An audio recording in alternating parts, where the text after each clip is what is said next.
106,2 FM Radio Naboy Mulia. Sahabat mulia, saatnya kita di Mutiara Ramadan yang memang hadir setiap hari, mengantarkan kita ke menit-menit menjelang azan maghrib ya, untuk daerah istimewa Yogyakarta dan sekitarnya. Dan alhamdulillah, salatu wassalamu ala rasulillah wa ala alihi wa mawalah. Sore hari ini kita sudah bersama Ustadz Jumaruddin MM dari Pinbas, Majelis Ulama Indonesia Daerah Istimewa Yogyakarta. Assalamualaikum Ustaz. Waalaikumsalam warahmatullahi wabarakatuh, Kak Faris. Ya, sehat selalu Ustaz, alhamdulillah ya. Insyaallah.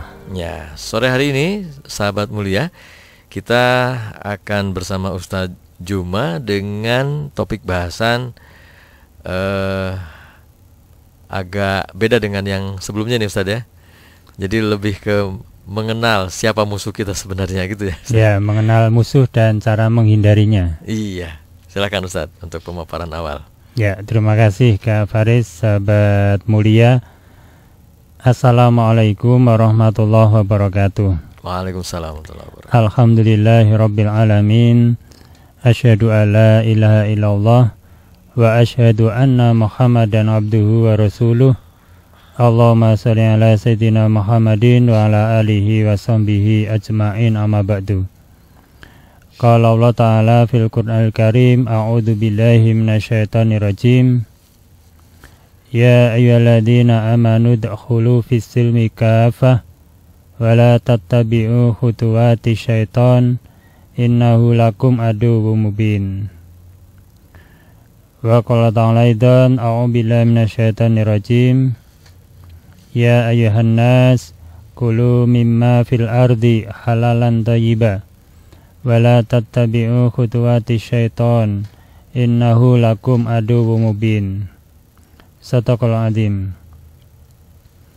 Sahabat mulia yang insyaallah dirahmati Allah, yang berbahagia dan yang hormati, di kesempatan Mutiara Ramadan kali ini kita akan bersama-sama mengkaji, belajar tentang mengenal siapa itu setan, siapa itu iblis, siapa itu jin, serta bagaimana sikap kita dalam menghindari perbuatan pengaruh buruk mereka. Ini sekaligus untuk menyiapkan diri kita di 10 hari yang terakhir bulan Ramadan. Salah satu riwayat mengingatkan kita untuk mendirikan malam bulan Ramadan dengan kegiatan iktikaf, yang salah satu kegiatan utamanya saat iktikaf adalah tazkiyatun nafas, membersihkan hati kita. Nah, salah satu godaan dalam membersihkan hati kita adalah godaan yang namanya makhluk gaib, yang sering disebut dengan istilah setan, iblis atau jin ya.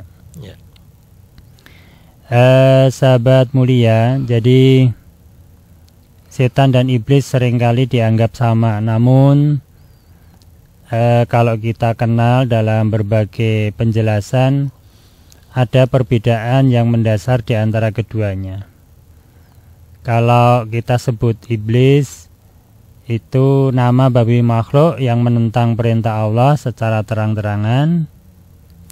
Iblis awalnya seorang malaikat yang taat kepada Allah, namun ketika Allah menciptakan Nabi Adam alaihissalam dan memerintahkan untuk sujud sebagai penghormatan, iblis menolak karena merasa lebih baik dari manusia Adam yang diciptakan dari tanah.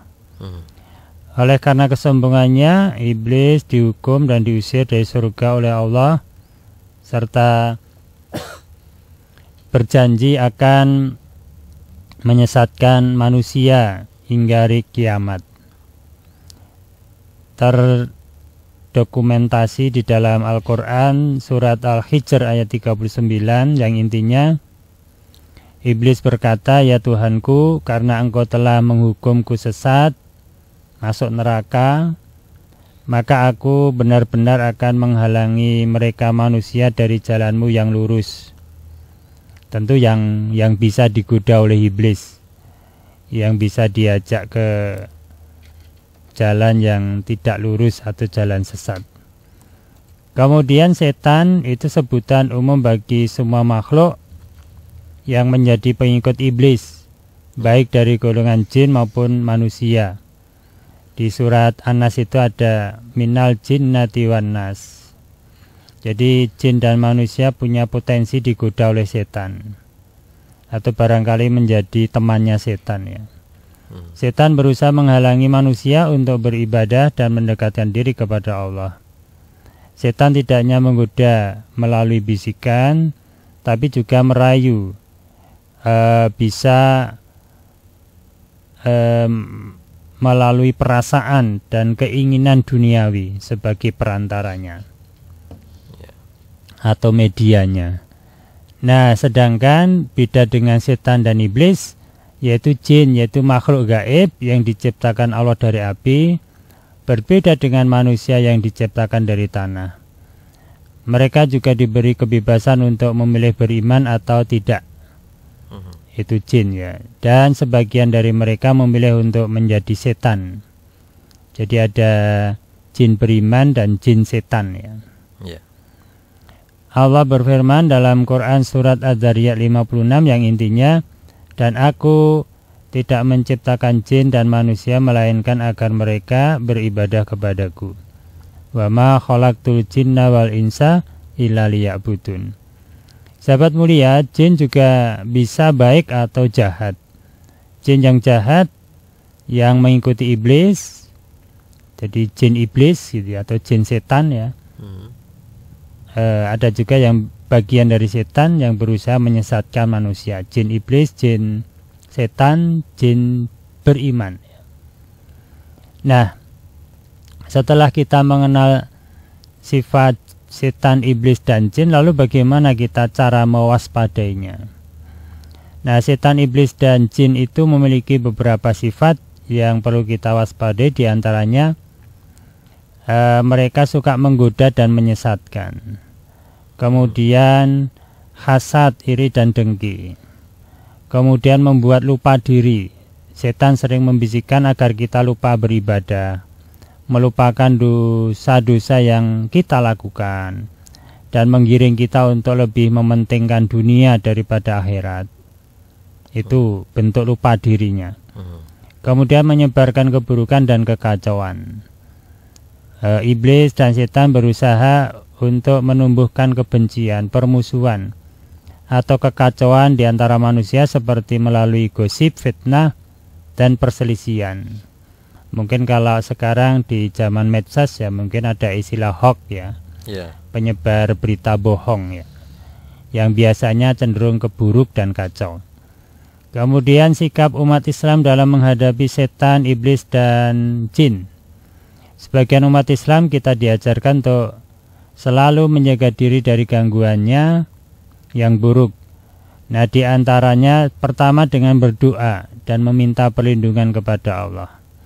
Kemudian menjaga ibadah dan zikir, jangan ditinggalkan. Bersolat 5 waktu, usahakan berzikir dulu.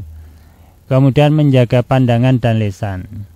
Kemudian menghindari tempat dan situasi yang membawa keburukan. Kemudian bersedekah dan berbuat kebaikan. Ojo leren dadi wong apik, jangan berhenti jadi orang baik. Itu salah satu strategi kita untuk memproteksi diri kita. Makanya di surat Al-Bayyinah ayat 7 itu dikatakan, sungguhnya orang beriman dan beramal soleh mereka itu adalah sebaik-baik makhluk. Kemudian membaca ayat Al-Quran sebagai proteksi diri, atau yang sering kita dengar istilahnya doa maksurat di waktu pagi maupun petang. Nah, dari penjelasan itu, sahabat mulia, setan, iblis, dan jin adalah makhluk yang diciptakan Allah dengan tujuan untuk menguji umat manusia. Nah, jadi ada materi ujian Mutiara Ramadan kali ini, sahabat mulia, yaitu bagaimana kita mengenal setan, iblis, dan jin, dan cara menghindarinya. Mereka berusaha untuk menyesatkan manusia dan menjauhkan mereka dari jalan Allah. Sebagai umat Islam, kita diajarkan untuk selalu waspada terhadap godaan bisikan mereka, dengan menjaga hubungan kita dengan Allah melalui ibadah yang baik seperti doa, dzikir, dan amal soleh lainnya. Kita dapat menghindari pengaruh buruk dari setan dan iblis. Semoga Allah selalu memberikan perlindungan pada kita dan menjauhkan kita dari godaan setan dan temannya. Terima kasih. Ya. Terima kasih kembali untuk Ustadz Juma yang sudah menerangkan tentang mengenali siapa musuh kita dan bagaimana cara kita menghindarinya ya. Ya. Menghindarinya. Sudah diterangkan tadi siapa setan, siapa iblis, siapa jin. Kalau jin itu ada yang muslim, ada yang non muslim gitu ya. Ada yang kafir dan tidak. Nah, kalau setan itu bisa jadi dari golongan jin dan juga golongan manusia gitu. Iblis sendiri dulunya malaikat, bahkan pemimpin para malaikat yang jelas juga punya kedekatan tersendiri pastinya dengan Allah Subhanahu wa taala. Cuman karena tidak mau sujud sama Nabi Adam, terlempar juga gitu Ustaz. Nah, bagaimana dengan kita sudah mengenal siapa mereka ini, cuman kadang-kadang kan untuk berbuat yang dilarang oleh Allah itu tetap kita punya kekuatan yang kurang Ustaz ketika hanya sebatas mengenal saja gitu ya Ustaz ya. Ya, kita tetap terus berusaha bagaimana menghindari godaannya sampai akhir hayat kita. Maka semangat kita kan agar akhir yang baik. Maka setiap saat kita berusaha memproteksi diri untuk menjadi orang yang baik. Maka ada sarana, alat. Tiap pagi kita baca doa maksurat, tiap sore petang kita juga baca doa maksurat, sholat 5 waktu, sunnah qobliyah ba'diyah, berbuat baik, bersedekah, puasa, dan seterusnya Kak Faris. Ya, termasuk zikir harian mungkin ya. Betul, setiap saat duduk, berdiri, berbaring kita berzikir, berdoa. Ya. Itu cara-cara diantara yang bisa dilakukan untuk memproteksi diri agar terhindar dari godaan. Ya. Terus saya pernah dengar juga Ustadz, yang namanya golongan mereka itu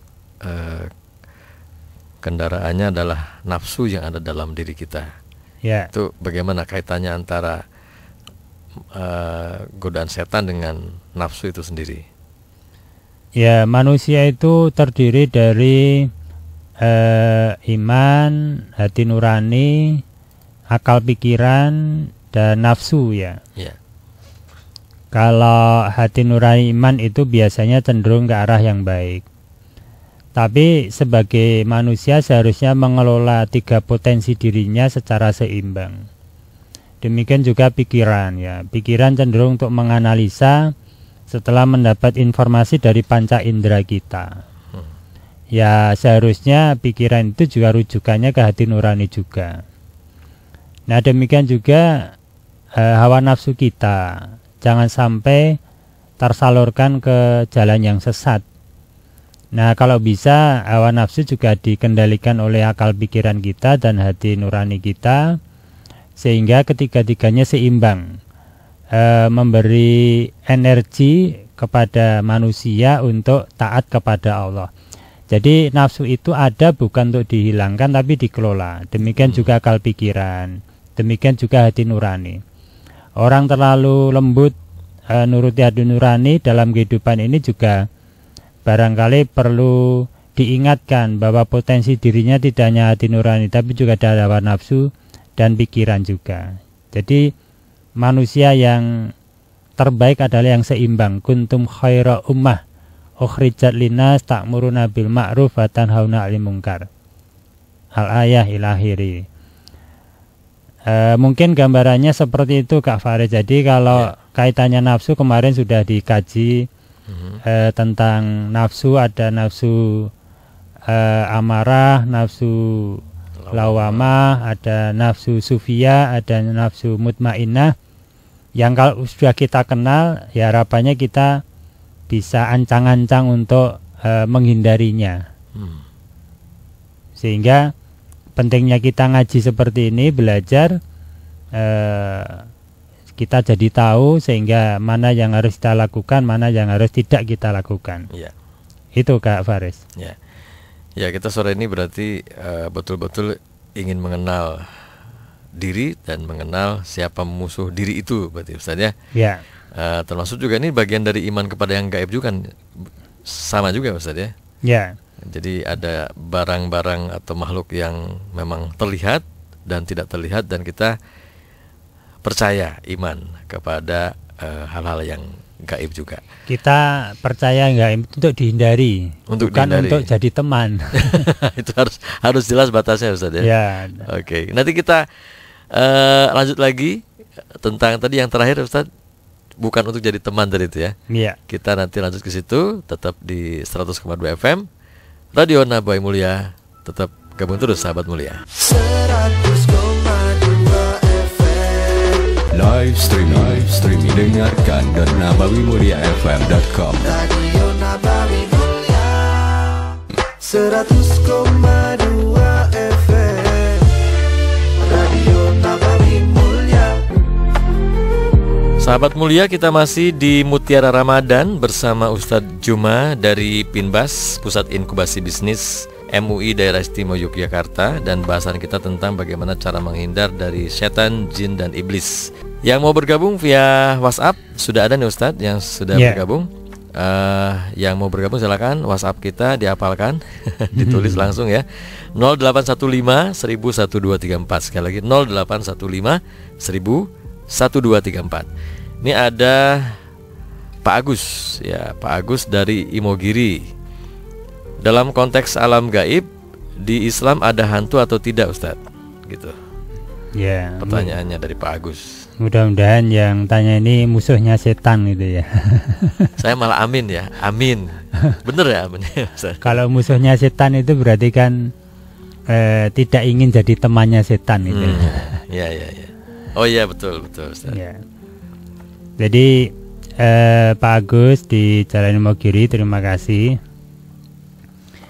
Ya, sejauh yang kita kenal, nama-nama hantu atau genderuwo atau apapun sifat-sifat itu mungkin kalau dalam bahasa Quran yang sedang kita bahas ini itu masuk kategori sebutan temannya setan mungkin ya, temannya setan atau sifat-sifat yang mensifati dari setan.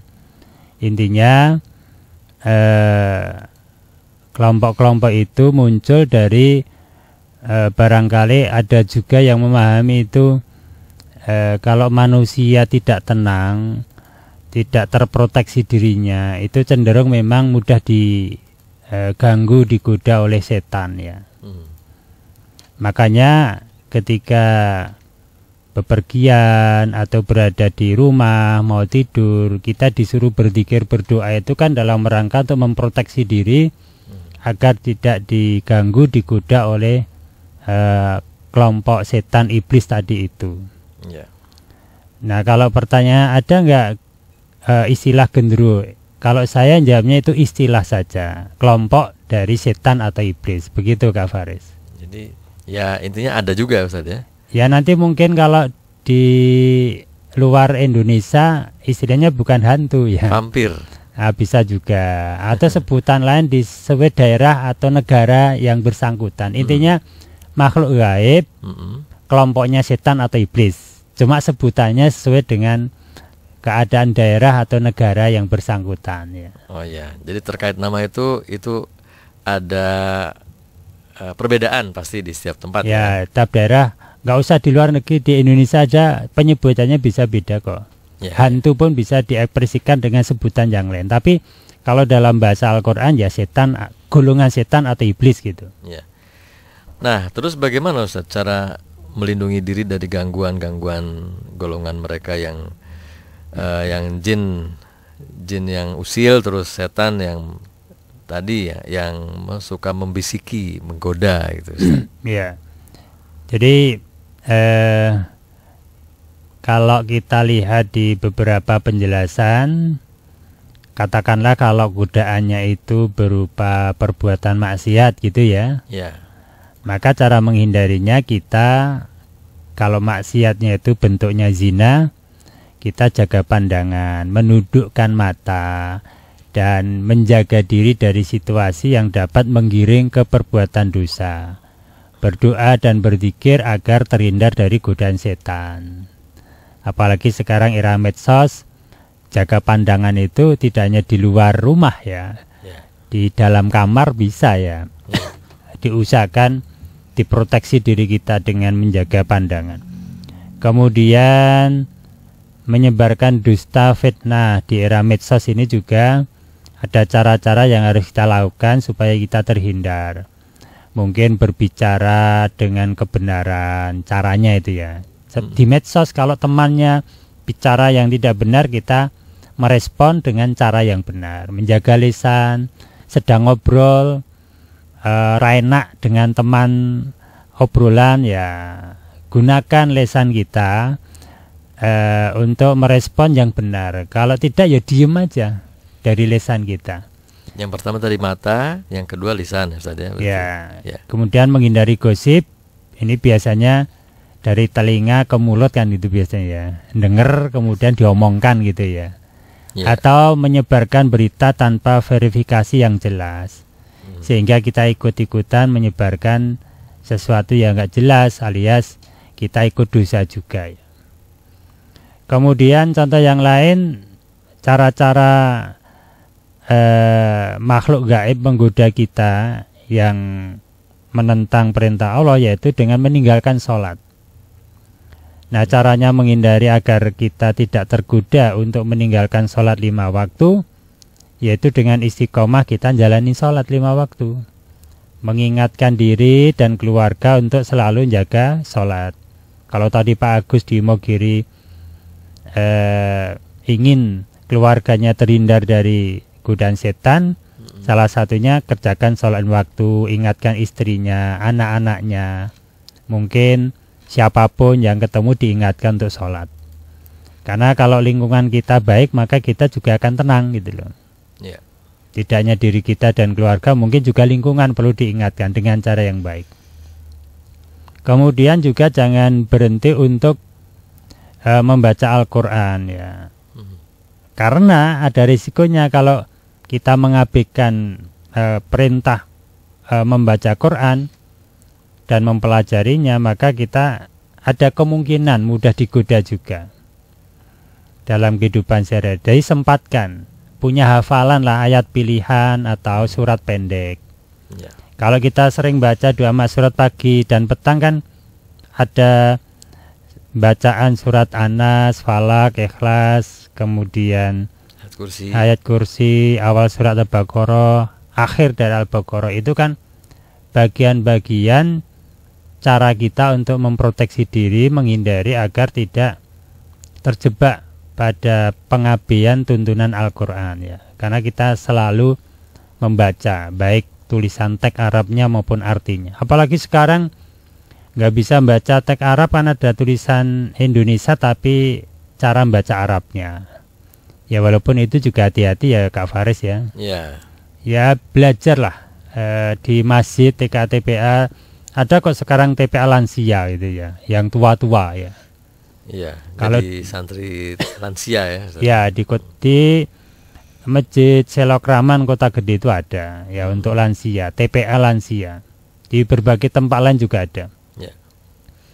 Kemudian mungkin tambahan sebelum Kak Faris melanjutkan, termasuk dalam rangka menghindari godaan setan, yaitu riya atau berbuat amal karena ingin dipuji ya. Ini juga perlu kita lakukan, hati-hati. Niatkan setiap amal hanya untuk Allah. Jadi kalau apa-apa Allah, dari Allah untuk Allah, Allah lagi, itu cara kita, strategi untuk mengamankan diri dari godaan itu. Saya kira itu untuk tambahan dari Pak Agus tadi ya.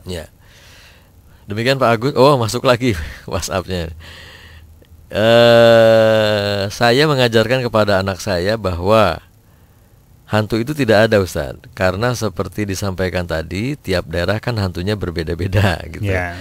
Jadi menurut saya itu hanya upaya orang tua saja untuk menakut-nakuti anak-anak. Nah, itu bagaimana Ustaz pendapatnya Pak Agus? Ya, hantu tanda petik sebagai golongan makhluk halus itu tetap ada. Cuma penyebutannya hantu gitu loh. Ya. Nah, kalau kita merujuk kepada Quran hadis, hantu itu golongan setan atau iblis. Nah, mungkin mau nyebut setan iblis ada sebutan lain. Seperti kemarin kita bahas Ramadan. Ramadan kan ada Sahrul Siam, Sahrul Quran, Sahrul Tarbiyah. Nah, nama lain ini ada untuk memudahkan saja. Nah, setan iblis itu punya juga nama sebutan lain, antara lain hantu atau genderuwo atau apa. Ahli dukun itu punya sebutan untuk mengelompokkan pengikut-pengikut setan itu ya. Baik, kita nanti lanjut lagi Ustadz ya. Ya. Kita tapi harus jeda dulu sebentar. Tetap di 100,2 FM Radio Nabawi Mulia. Kelihatannya lagi bingung, ada apa nih? Iya Ron, lagi cari tambahan penghasilan. Pas banget. Jadi mitra Nabawi Mulia Travel aja. Promosiin paket umrohnya, bisa dapat komisi atau bahkan umroh gratis. Serius Ron? Tapi saya nggak ngerti soal travel. Tenang Pak, nanti dikasih materi promosi lengkap. Bapak tinggal share ke kenalan atau komunitas. Daftarnya gampang kok. Klik aja di s.id/Mitra Nabawi Mulia. Wah, keren juga. Ini bisa jadi jalan rezeki. Bentar, saya buka dulu dengan HP. Di s.id Mitra Nabawi Mulia ya? Iya Pak. s.id/Mitra Nabawi Mulia. Oke, saya coba. Makasih ya Ron. Jadilah mitra pemasaran Biro Umroh Nabawi Mulia Travel. Klik di s.id/Mitra Nabawi Mulia. Nabawi Mulia, nyaman dan lebih memuliakan. 100,2 FM Radio Nabawi Mulia. Baik sahabat mulia, kita masih di Mutiara Ramadan bersama Ustadz Juma. Dan sahabat mulia, kita masih ada waktu 5 menit ya untuk pertanyaan. Sepertinya terakhir ini dari siapa namanya tadi, Bunda Mama Sadil. Mama Sadil di Sawangan Magelang nih Ustadz. Ya. Sudah WhatsApp juga. Terima kasih Mama Sadil ya. Ini ada waktu, kita tinggal 5 menit tapi Ustadz ya. Ya. Sekaligus closing itu. Ini mau tanya bagaimana menghadapi orang, topiknya agak beda ini Ustaz. Mau tanya bagaimana menghadapi orang yang selalu zalim terhadap kita. Terima kasih Ustaz. Kalau kita merujuk di Quran surat Ali Imran ayat 134, alladzina yunfikuna fis-saraa wal kadhiminal ghaidz wal 'afina 'anil nas innallaha yuhibbul muhsinin. Ada orang zalim menyakiti kita, mojoki kita, sering berkata kotor pada kita. Sikap kita diam. Yang kedua, ingatkan. Kalau di hadis itu katakan diingatkan dengan kemampuan tangan kita, dengan lisan kita, atau kita doakan. Nah, minimal kita doakan. Jadi kalau ada orang zalim, kalau di Ali Imran tadi, kendalikan diri kita, kita maafkan, karena Allah mencintai orang yang berbuat baik. Jadi nggak usah dituruti intinya. Ya. Begitu ya untuk Mama Sadil di Sawangan Magelang. Semoga jelas. Kalau mau lebih meningkat lagi, katanya Ustadz kemarin justru malah kita ngasih hadiah ya. Ya, kepada yang zalim. Itu yang saya lakukan kalau suatu saat saya pernah diperlakukan tidak baik. Ya, saya beri hadiah. Iya. Karena saya ada kemampuan untuk berhadiah ya. Iya. Tapi hadiah itu tidak harus materi, bisa juga non materi, senyuman atau sapaan. Walaupun saya nyapa Pak Faris melengos nggak apa-apa. Sekali 2 kali, terus nanti lama-lama kan bosen juga melengosnya gitu ya. Gitu ya. Baik, Ustadz tinggal 3 menit untuk closing, silakan. Jadi kesimpulannya? Terima kasih Pak Agus dan juga di Mogiri dan yang di Magelang. Iya. Tadi yang kita bahas mengenal makhluk gaib yang namanya golongan setan iblis. Kalau Pak Agus tadi nyebut hantu, atau istilah umumnya merujuk pada roh jiwa seorang yang telah meninggal dunia, ada dihubungkan seperti itu. Tapi itu kalau muncul sesuatu di daerah itu namanya beda-beda, tapi kita meyakini itu makhluk gaib. Dia punya dunianya sendiri. Nah, kita manusia dunianya lahir, kita berkomunikasi dengan sama manusia dan kepada Allah pun ada tata caranya. Oleh karena itu kalau itu makhluk gaib yang bukan Allah, maka proteksi diri kita dengan baca ta'awudz, a'udzubillahi minasyaitonirrajim. Dan terus kita rajin berzikir berdoa, itu cara kita memproteksi diri. Nah, kali ini kita mengenal makhluk gaib namanya setan, iblis, jin yang buruk, dalam rangka untuk menghindarkan diri kita supaya kita bisa menjaga kesucian diri kita, tazkiyatun nafas. Nanti masuk sebulan Ramadan supaya kita bersih hati dan kita makin semangat dalam ibadah di bulan Ramadan. Itu tujuan diantaranya Kak Faris. Terima kasih. Baik, terima kasih banyak Ustadz Juma atas penjelasannya dan untuk waktunya hari ini ya. Dan sahabat mula, baik, untuk Mutiara Ramadan hari ini berakhir sampai di sini saja. Untuk yang sudah bergabung, terima kasih banyak. Jangan lupa untuk mengikuti terus Mutiara Ramadan setiap harinya dari jam 17 waktu Indonesia Barat sampai menjelang saatnya azan maghrib untuk daerah istimewa Yogyakarta dan sekitarnya. Terima kasih Ustaz. Ya. Dan assalamualaikum warahmatullahi wabarakatuh. Waalaikumsalam warahmatullahi wabarakatuh. Kebaikan bisa berbentuk apa saja, salah satunya dengan menyiapkan menu berbuka puasa untuk keluarga dan orang tercinta. Lapis Sultan Jogja hadir dengan pilihan 4 varian rasa, original, prawn, keju, dan jentik yang cocok disajikan sebagai menu takjil saat berbuka puasa. Cita rasa istimewa dalam setiap lapisnya menciptakan kehangatan dan kebersamaan lebih bermakna. Kunjungi stor Lapis Sultan Jogja di Jalan Palagan Tentara Pelajar kilometer 7,5 nomor 8A Sleman, Yogyakarta. Sempurnakan momen berbuka puasa bersama Lapis Sultan Jogja. Pesan sekarang juga dan bagikan manisnya momen Ramadan. 100,2 FM. Ada Ustadz. Mas Amin, aku masih penasaran, kenapa sih kita harus puasa? Apa hikmahnya selain menahan lapar dan haus? Oh, banyak. Puasa itu ngajarin kita biar kuat. Coba lihat aku, seharian gak makan, tetap segar kan? Segar dari mana? Barusan aku lihat Mas Amin ketiduran di pojokan masjid.